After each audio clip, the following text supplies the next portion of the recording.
네, 먼저 통신은 뭐 여러분들도 잘 아시다시피 디지털 전환 시대 필수 서비스로 자리 잡았습니다. 그래서 이제 정부는 지난 2월에 비상경제 민생대책 이후에 국민들의 이제 통신비 경감을 부담을 하고자 5G에서 사실 지금 보면은 30에서 110기가 사이 구간에 요금제가 좀 없었습니다. 예. 그래서 이제 그런 부분에 대한 어떤 중간 요금제를 출시하였고요. 그리고 이제 그 청년이나 그 어르신 요금제가 좀 없었는데 청년의 경우에는 데이터를 한 2배 이상 주는 그런 요금제들도 그 지난 봄에 이제 출시를 했고요. 그리고 이제 그 알뜰폰의 경우에는 기존 이동통신사보다 30에서 한 40% 이상 그 저렴한 요율로 예. 이용할 수 있는 서비스인데요.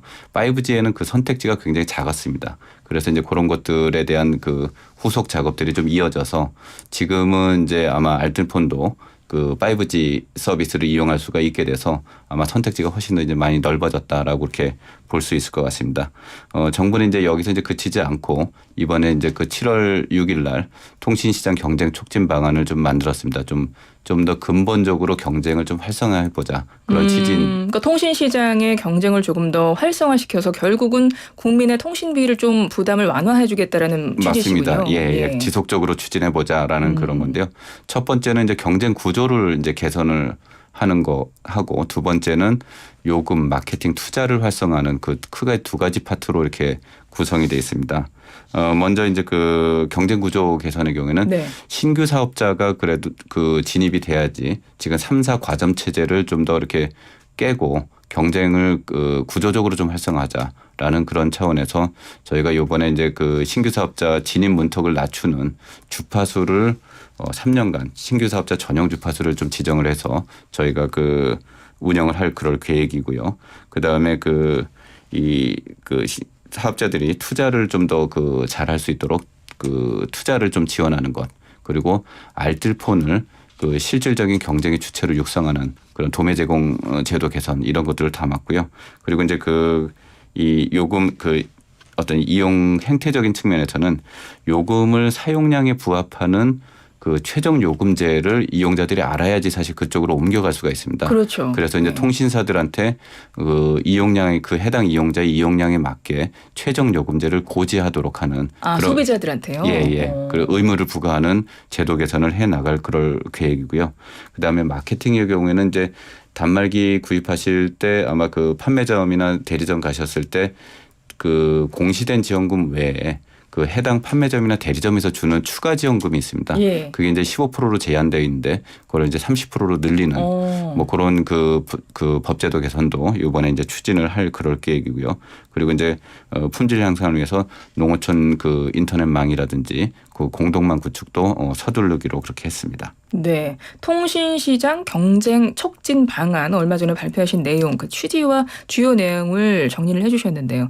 그러니까 신규 사업자가 진입할 수 있게끔 통신시장이 지금 과점 체제가 이제 심하니까요. 이제 그걸 좀 진입 문턱을 낮췄고 이용자들한테 최적의 요금제를 안내할 수 있도록 했고 또 단말기 지원금 한도를 상향했다 이런 내용을 좀 알려주셨어요. 근데 뭐 통신시장의 경쟁구조 개선을 위해서 이런 신규 사업자 도입은 사실은 필요하고 뭐 이미 추진해서 해오고 있으신 걸로 알고 있는데 그동안에도 한 여러 번 그것이 맞습니다. 많이 좀 어려움을 겪지 않았나 싶었거든요. 네네. 그렇죠. 그리고 이미 통신시장이 좀 포화 상태가 아닌가 싶어요. 워낙 지금 과점 체제가 너무 공고히 유지되고 있는 상황이기도 하고 해서 과연 이 신규 사업자들의 진입이 쉬울까라는 생각이 좀 들긴 합니다. 어떻게 좀 정책 방향을 잡으셨는지 궁금해요. 예, 그 신규 사업자 이제 그 진입과 관련해서 통신 사업은 이제 잘 말씀하신 것처럼 초기 사업 투자 규모가 크기 때문에 네. 사실 그 신중하게 그 고민하는 것이 이제 필요하겠습니다만은 지금 이제 혁신적인 사업 모델과 효율적인 네트워크 구축이 좀 결합이 된다면 이 지금 시장에서도 기회를 엿보는 사업자들이 나타날 수 있다라고 그렇게 생각이 되는데요. 저희가 봤을 때는 이제 그 지금 현재 그 다른 사업 분야에서 이렇게 이쪽으로 진입을 하는 것이기 때문에 자기가 기존에 하고 있는 사업하고 통신 사업을 결합을 했을 때 시너지가 좀 날 수가 있습니다. 이번에 뭐 그 KB 같은 그 국민은행 같은 경우는 금융 서비스하고 지금 통신 서비스의 알뜰폰을 결합을 해서 시너지를 내는 것처럼 네. 뭐 여러 그 소비재 분야나 유통 분야에서 들어올 수 있는 룸이 좀 있을 수 있다라는 생각이 좀 들고요. 네. 그다음에 네트워크 구축 측면에서도 지금은 이제 그 구축 방식도 그 뭐 직접 다 구축하는 것이 아니라 빌려 쓰는 것들도 굉장히 많이 있고요. 예. 그리고 이제 뭐 하스팟만 구축을 하고 나머지 부분들은 지금 도매 제공제도들이 워낙 잘 돼 있기 때문에 알뜰폰 도매를 갖다가 결합을 해서 하이브리드 형태로도 제공을 할 수가 있습니다. 그래서 진입 형태는 이제는 다양하게 될 수가 있기 때문에 다양한 그 진입 모델은 좀 나올 수가 있겠다라는 그런 생각이 들고요. 저희가 요번에 또 할 때 그 꼭 전국 사업자만 하는 경우에는 워낙 이제 그 비용 부담이 크기 때문에 지역 면허도 좀 만들었습니다. 그래서 수도권만을 서비스하는 사업자. 뭐 그래서 이제 그 각 지역별로 핫스팟을 그 구성해서 이제 할 수가 있는데요.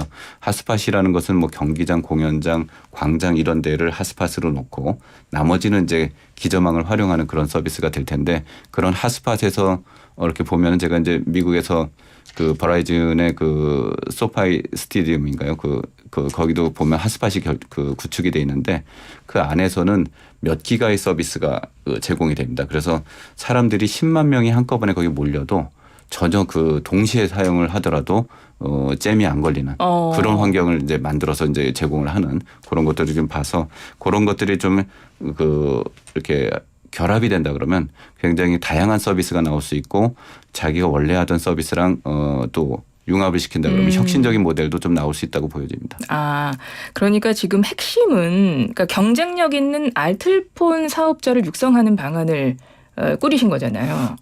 그거하고 부분적으로 핫스팟을 구축하는 사업자를 결합하는 그렇군요. 예. 물론 알뜰폰 사업자들도 네. 더 경쟁력 있는 사업자를 육성하기 위한 방안도 여기 포함은 또 했습니다. 그렇군요. 그런데 뭐 이런 활성화 정책 그리고 통신시장의 독과점 해소를 위한 뭐 여러 가지 방안들은 벌써 예전부터 추진을 해오고 계시기 때문에 그럼 이번에 새로 마련하신 그 방안이 기존에 해왔던 어떤 방법들과 좀 차별화가 있다면 어떤 점이 가장 큰 차별점이 있을까요? 이번에 좀 차별화된 포인트 같은 경우에는 일단은 주파수에 있어서 신규 사업자 전용 블럭을 아예 만들었습니다. 그래서 기존 사업자가 들어올 수 없는 블럭을 아예 3년간은 블럭을 해서 여기는 앞으로 3년 동안 우리가 기다리겠다. 이렇게 해서 저희가 이제 그거를 그 원천적으로 좀 만들어줬고요. 그다음에 아까 말씀드린 것처럼 이제 그 초기 부담이 크기 때문에 초기 대가 납부를 기존의 뭐 그 전체 주파수 대금의 25%에서 10%로 대폭 좀 그 줄였습니다. 네. 그리고 지난번에 이제 28대역 같은 경우에는 종전의 대가보다도 한 3분의 1로 확 줄여가지고 진입 문턱을 좀 낮췄다라고 이렇게 볼 수 있을 것 같고요. 그다음에 투자 같은 경우에도 그 타사의 서비스를 이용할 수 있는 로밍이라든지 그 정책금융 그리고 이제 단말기 유통이 또 문제이기 때문에 단말 유통도 저희가 제조사랑 그 협의를 해가지고 신규 사업자가 나올 경우에는 그 좀 더 경쟁력 있는 단말기가 신규 사업자한테 좀 신속하게 공급될 수 있게끔 좀 그 저희가 논의를 좀 진행을 하고 있다라고 볼 수 있을 것 같습니다. 보통 기존 통신 3사와 이 통신 시장에서 사업자로서 그러니까 겨뤄본다고 얘기하잖아요. 겨룬다. 네네. 근데 과연 이제 새로운 사업자들이 워낙 커진 통신사들과 함께 겨루기에 좀 역부족이었던 환경적인 좀 요소가 있었잖아요. 여건이라든가. 좀 그 부분을 좀 많이 개선을 해주시겠다는 목표인 건가요? 맞습니다. 그래서 이제 그게 만구축에 있어서 이제 그런 어려운 점들이 있던 것, 그다음에 신입 시장 진입에 있어서 어려움이 있던 것들을 많이 이제 해소를 했고요. 두 번째는 사실 또 다른 한 가장 어려운 파트가 단말기 유통 파트입니다.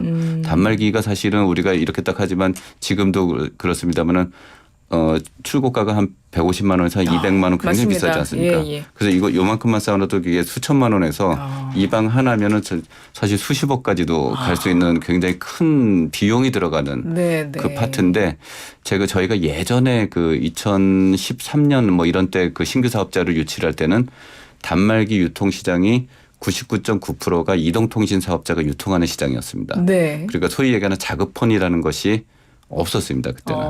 유통이 되지 않았고 이 통사가 완전히 장악한 유통시장이어서 가지고 저희가 그간에 뭐 그 여러 가지 그 이 단말기 유통을 활성화하기 위한 자급폰을 육성하기 위한 정책들을 굉장히 많이 폈었었는데요. 유심 정책이라든지 이런 유심 이동성 같은 네. 정책들을 해가지고 지금 한 10년이 지나다 보니까 저희가 작년에 한 26% 정도가 자급제 시장으로 형성이 되어 있습니다. 아마 네. 지금 아마 뭐 온라인 유통 마켓 쿠팡이나 뭐 G마켓 이런 데서도 쉽게 저도 이제 쿠팡에서 이제 샀는데 네.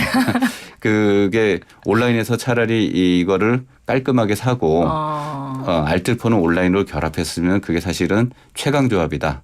라고 많은 유튜버들께서 이렇게 말씀을 하시는데요. 실제로 네. 그게 요금을 가장 절약할 수 있는 방법인 경우가 많습니다. 그래서 이제 그래서 이제 신규 사업자가 나오더라도 가장 어려운 점의 하나인 그 수조 원이 들어간 단말기 유통을 사실 자급폰을 사갖고 오세요라고 해도 될 수가 있어서 이 한 축이 많이 해결이 된 측면이 있다. 4분의 1은 적어도 네. 그 자급폰 시장으로 유통하고 있는 측면이 있어서 그런 측면들도 굉장히 신규 사업자가 등장하기 과거와는 완전히 다른 환경이 됐다라고 이렇게 볼 수 있을 것 같습니다. 그렇군요. 그러니까 소비자 입장에서는 이제는 진짜 이 디지털 기기들, 스마트폰 필수제가 돼버렸어요. 맞습니다. 이거는 우리 일상에서 이제는 없으면 안 되는 필수품이 돼버렸기 때문에 사실 요금제라는 게 거의 뭐 세금처럼 따박따박 내야 되는 이제 요금이 됐기 때문에 사실 그 부분에 부담이 되면 서민 경제에 지금 물가도 높은데요. 많은 좀 힘이 들긴 하거든요. 솔직히 요금제만 많이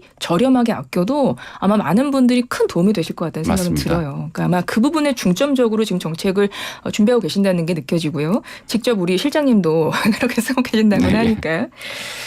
그리고 과기정통부에서 지금 저희가 이제 5G 한참 얘기를 하고 있습니다. 그래서 5G도 사실은 저희 입장에서는 굉장히 앞선 기술로 느껴지거든요. 소비자 입장에서는.